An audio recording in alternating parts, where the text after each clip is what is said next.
Neat ವಿಚಾರದಲ್ಲಿ ಕೇಂದ್ರ ಸರ್ಕಾರ ಆಗಿರ್ಬೋದು, ಪ್ರಧಾನಮಂತ್ರಿಗಳಾಗಿರ್ಬೋದು, ಶಿಕ್ಷಣ ಸಚಿವರಾಗಿರುವಂತಹ ಧರ್ಮೇಂದ್ರ ಪ್ರಧಾನ್ ಜಿ ಇರ್ಬೋದು, ಇದ್ರ ಬಗ್ಗೆ ಕೇಂದ್ರ ಸರ್ಕಾರ ಆಗ್ಲೇ ಸ್ಪಷ್ಟನೆಯನ್ನ ಪಡಿಸಿದೆ. ನೀಟ್ ಬಗ್ಗೆ ಪಾರ್ಲಿಮೆಂಟ್ ನಲ್ಲಿ ಸಮಗ್ರವಾಗಿ ಚರ್ಚೆ ಮಾಡೋಣ, ಎಷ್ಟು ಗಂಟೆಗಳ ಕಾಲ ಆದ್ರೂ ಕೂಡ ನಾವು ಚರ್ಚೆ ಮಾಡೋದಕ್ಕೆ ತಯಾರಿದ್ದೇವೆ.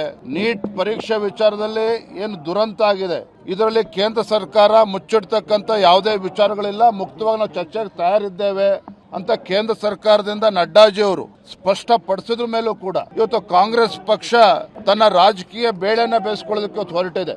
ನಿನ್ನೆನೂ ಕೂಡ ಬೆಂಗಳೂರಿನಲ್ಲಿ ಭಾರತೀಯ ಜನತಾ ಪಾರ್ಟಿ ನಾವು ಪ್ರೊಟೆಸ್ಟ್ ಅನ್ನ ಮಾಡ್ತಕ್ಕಂಥ ಸಂದರ್ಭದಲ್ಲಿ ಹರೀಶ್, ನಮ್ಮ ಹರಿಹರದ ಶಾಸಕರಾಗಿರ್ತಕ್ಕಂಥ ಹರೀಶ್ ಅವ್ರ ಮೇಲೆ ಮೊಟ್ಟೆಯಿಂದ ದಾಳಿ ಮಾಡುವಂತ ಕೆಲಸ ಆಯ್ತು. ಬೇರೆ ನಮ್ಮ ಶಾಸಕರುಗಳ ಮೇಲೆ ಕೂಡ ದಾಳಿ ಮಾಡ್ತಕ್ಕಂಥ ಕೆಲಸ ಆಗಿದೆ. ಏನ್ ಗುಂಡಾ ಸರ್ಕಾರ ಇದೆ ಕಾಂಗ್ರೆಸ್ ರಾಜ್ಯದಲ್ಲಿ, ಗುಂಡಾ ಸರ್ಕಾರ ಇದೆ ಅಂತೇಳಿ ಕಾಂಗ್ರೆಸ್ ಪುಡಾರಿಗಳು ಒಪ್ಕೊಂಡಿದ್ದಾರೆ. ಇವತ್ತು ಶಾಸಕರ ಮೇಲೆ ಇವತ್ತು ದಾಳಿ ಮಾಡ್ತಕ್ಕಂಥ ಕೆಲಸ ಮಾಡ್ತೀರಿ ಅಂತ ಹೇಳಿದ್ರೆ ಈ ನಾಲಾಯಕ್ ಕಾಂಗ್ರೆಸ್ ಸರ್ಕಾರ ಇವತ್ತು ಪ್ರಜಾಪ್ರಭುತ್ವದ ಬಗ್ಗೆ ಏನಾದ್ರು ಕಳಕಳಿ ಇದೆ ಅವ್ರಿಗಾಗಾದ್ರೆ ಇವತ್ತು ನಮ್ಮ ಮೇಲೆ ಆರೋಪನ ಮಾಡ್ತಾರೆ. ನಾನು ತಮ್ಮ ಮುಖೇನ ರಾಹುಲ್ ಗಾಂಧಿ ಇರ್ಬೋದು ಅಥವಾ ಯಾವುದೇ ವಿರೋಧ ಪಕ್ಷಗಳು ಇರ್ಬೋದು, ನೀಟ್ ವಿಚಾರದಲ್ಲಿ ಯುವಕರನ್ನ ಬೀದಿ ಕರೋದನ್ನ ಬಿಟ್ಟು, ಈ ಷಡ್ಯಂತ್ರ ಮಾಡೋದನ್ನ ಬಿಟ್ಟು ಇವತ್ತು ಪಾರ್ಲಿಮೆಂಟ್ ಸೆಷನ್ ನಡೀತದೆ, ಅಲ್ಲಿ ಚರ್ಚೆಗೆ ಬರಲಿ, ಕೇಂದ್ರವು ಕೂಡ ಮುಕ್ತವಾಗಿ ಚರ್ಚೆ ಮಾಡೋದಕ್ಕೆ ತಯಾರಿದೆ. ಅದನ್ನ ಬಿಟ್ಬಿಟ್ಟು ಈ ರೀತಿ ಯುವಕರನ್ನು ಕೂಡ ತಪ್ಪುದಾರಿಗೆ ತೆಗೆದುಕೊಂಡು ಹೋಗ್ತಕ್ಕಂಥದ್ದು, ದೇಶದಲ್ಲಿ ಒಂದು ಅರಾಜಕತೆ ಸೃಷ್ಟಿ ಮಾಡೋದಕ್ಕೆ ಇವತ್ತು ಕಾಂಗ್ರೆಸ್ ಸರ್ಕಾರ ಹುನ್ನಾರ ಮಾಡ್ತಾ ಇದೆ. ಇದು ಖಂಡಿತ ಸಾಧ್ಯ ಇಲ್ಲ ಅನ್ನೋದನ್ನ ನಾನು ಈ ಸಂದರ್ಭದಲ್ಲಿ ಸ್ಪಷ್ಟಪಡಿಸ್ತೇನೆ.